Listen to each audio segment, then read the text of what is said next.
A short-line railroad in the 1970s discovered a throttle modification that doubled their locomotive's pulling power on steep grades until federal inspectors showed up and shut it down. But by then, the secret had already spread. In the late 1970s, a battered GP40 idled at the edge of a mountain yard, its exhaust curling into the dusk as a handful of shop crew gathered close. The night before, a single locomotive had dragged a loaded train up a grade so steep it usually demanded a helper. There was no backup engine, no warning. Yet the train crested the summit without a stall, and the crew returned to the yard with a story that spread like wildfire. One engine, double the pull, and nobody could explain how. The next morning, a federal inspector appeared, clipboard in hand, asking pointed questions. Shop hands exchanged glances, lips tight. No one admitted to anything unusual. The mechanic at the center, a man known for quiet brilliance and a habit of working late, kept his answers clipped. He had found something in the old governor linkage, a way to nudge the fuel rack open just a hair further than the factory allowed, only at full throttle, only when the train was on its knees. It was not in the manual. It was not in any official record. But it worked. Word traveled fast, but never in writing. In the break rooms and locker aisles, code words replaced specifics. Extra notch. Helper inside. The midnight fix. Mechanics from nearby lines dropped by for coffee, lingered too long, left with a knowing nod. The trick moved from shop to shop, always whispered, always denied, if asked.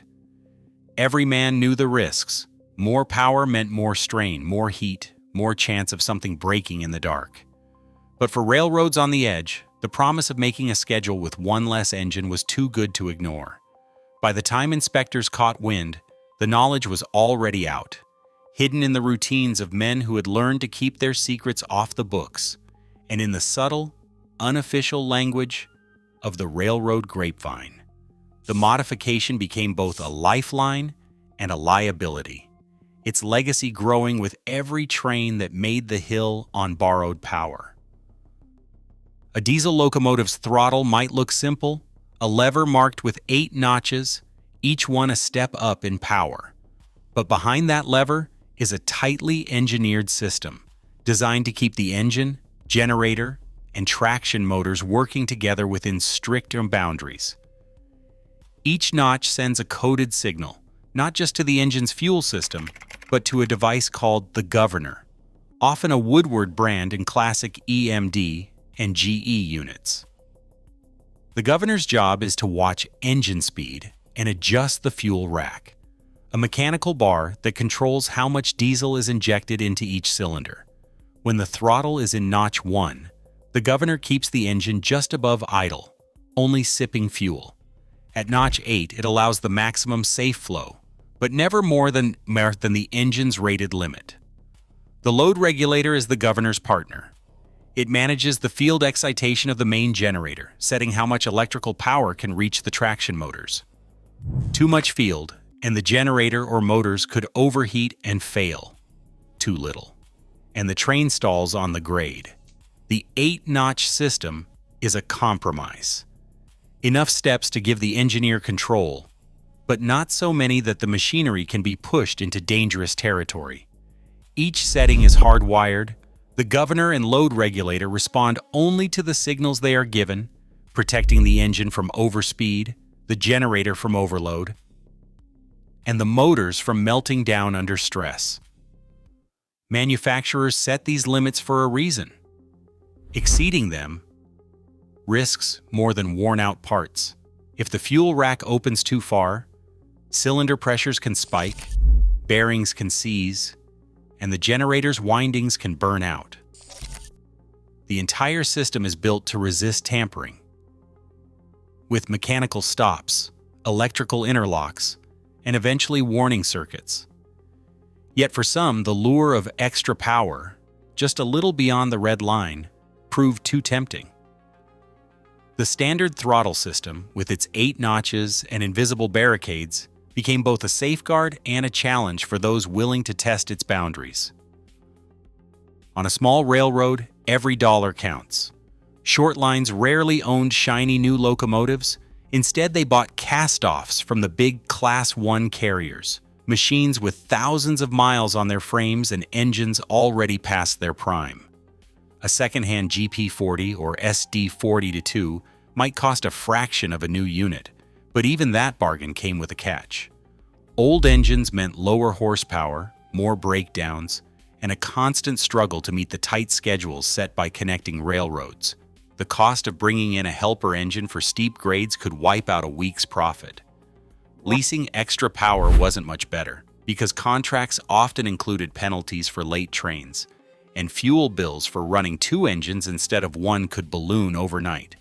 Managers weighed every risk.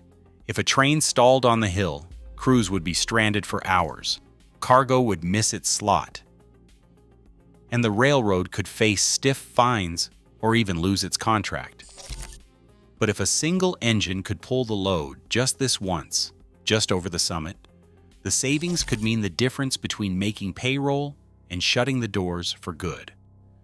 The temptation to squeeze more out of a tired locomotive was more than just mechanical curiosity. It was economic survival. Some saw the modification as a calculated gamble, a way to keep the trains moving and the company alive. Others called it reckless, a shortcut that borrowed against tomorrow's repair bills and put lives at risk if something went wrong. In the dim light of a shop after hours, the line between ingenuity and desperation blurred. For many shortline managers, the choice was never about following the rules to the letter. It was about keeping the railroad on the rails, no matter the cost. Most in the yard credited the breakthrough to the mechanic with grease-stained hands and a habit of listening to engines as if they spoke. He had spent years tracing the governor's moves, watching the fuel rack's subtle shifts under strain. Official diagrams promised a closed loop: throttle to governor, governor to rack, feedback circling back, safe, predictable, sealed. But he spotted a hesitation in the servo's hydraulic response, a narrow window where the governor's feedback could be misled if a hidden circuit was introduced. One night, with the shop locked and silent, he rerouted a single line in the fuel rack's servo path. The modification left no visible trace. When the throttle opened wide, the bypass sent a false signal to the governor, convincing it the rack was still within limits, even as it crept past the factory stop. The engine did not roar or smoke. It just dug in, steady and unyielding, as if it had tapped a secret reserve.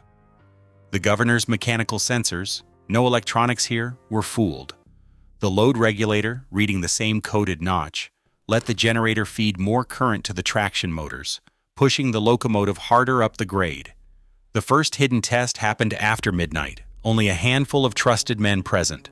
The locomotive climbed alone, the ammeter needle edging past any number the manual allowed. The mechanic watched oil pressure, hand ready on the emergency fuel cutoff. The engine held. At the summit, the crew rode back in silence, the secret safe for now. He never wrote instructions. The tweak became a ghost in the wiring, easy to reverse. Were impossible to spot unless you knew exactly where to look. It was not about swapping parts or chasing horsepower. The genius was in turning the engine's own logic against itself, slipping past the governor's guard only when there was no other way. For those who learned, it was about survival, not rebellion. But every extra pound of pull came with a price: bearings strained, wires heated, a silent countdown begun. The risk was real, and everyone understood why. But for a struggling shortline, forbidden knowledge sometimes meant survival.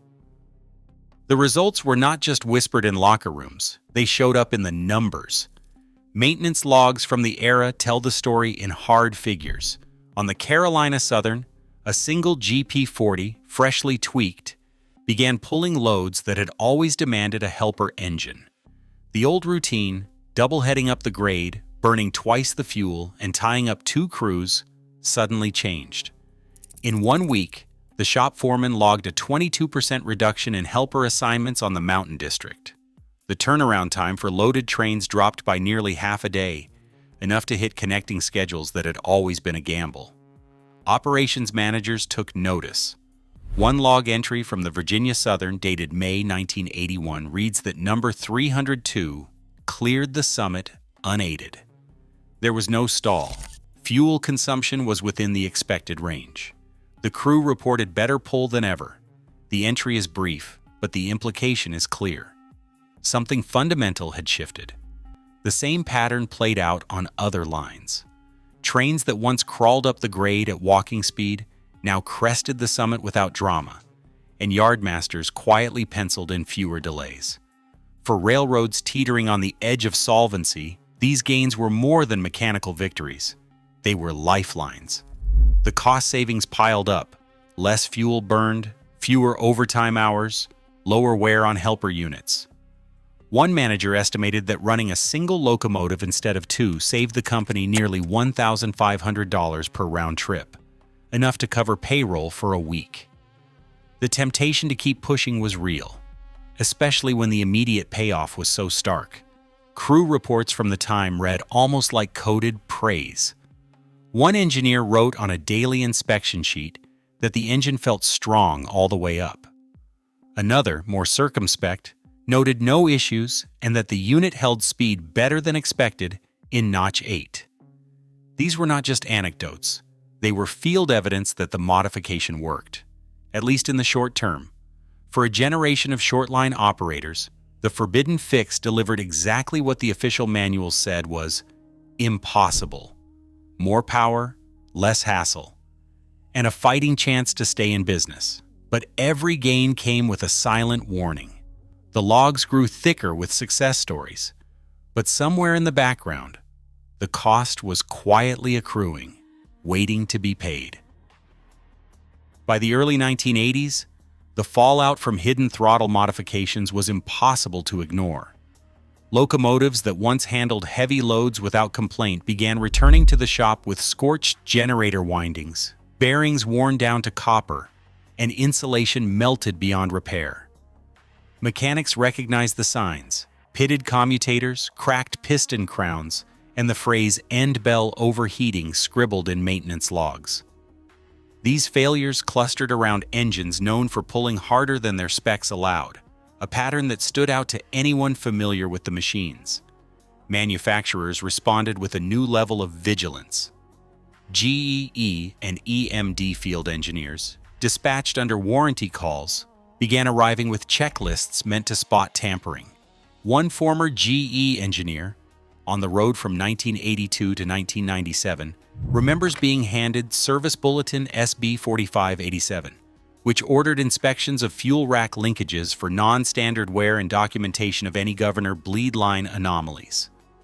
EMD's own bulletins, like SB 1294, instructed technicians to void warranty coverage at the first sign of unauthorized adjustments.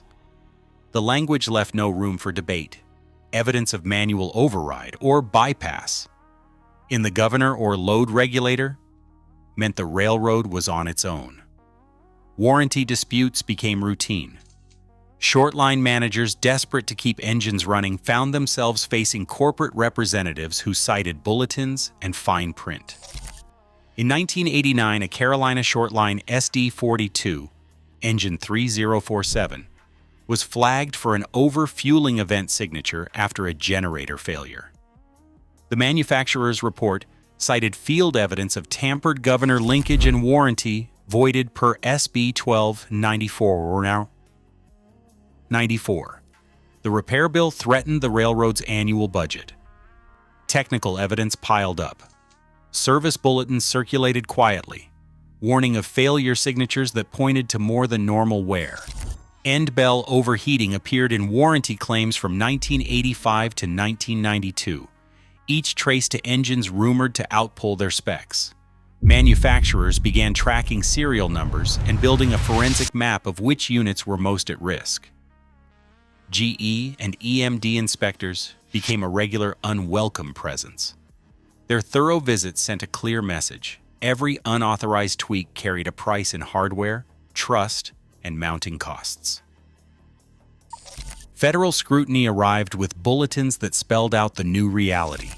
Any device or modification boosting a locomotive's horsepower past manufacturer ratings was now a prohibited item under federal code. The Federal Railroad Administration's language was blunt. Penalties ranged from heavy fines to certificate suspension, even criminal investigation.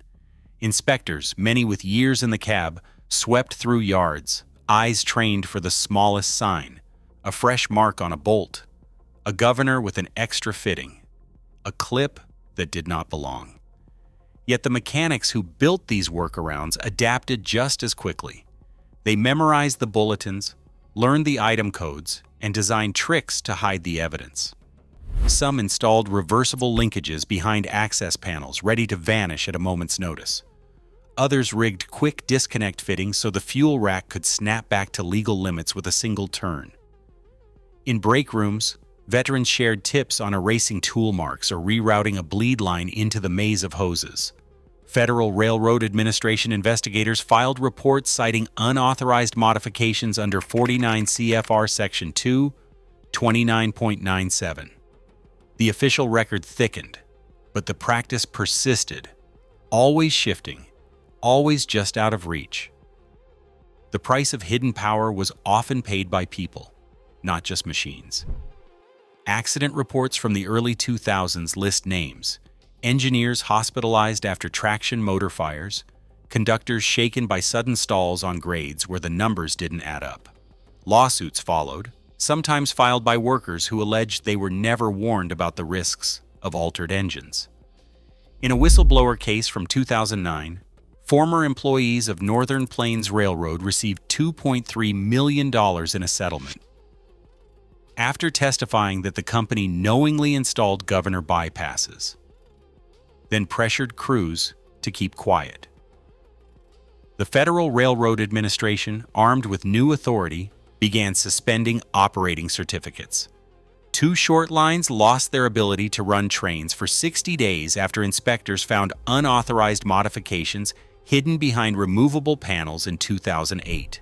For some mechanics, a career built on ingenuity ended with a revoked certificate. One man who had kept his railroad afloat for years with midnight repairs was barred from the industry after federal investigators traced a string of failures to his handiwork. The record is full of these quiet losses, jobs ended, reputations ruined, and families left to wonder if the gamble for one more season of payroll had been worth the fallout. The cost ledger, once measured in fuel and overtime, now tallied lawsuits, settlements, and lost livelihoods. By 2012, the last door closed on the old workarounds.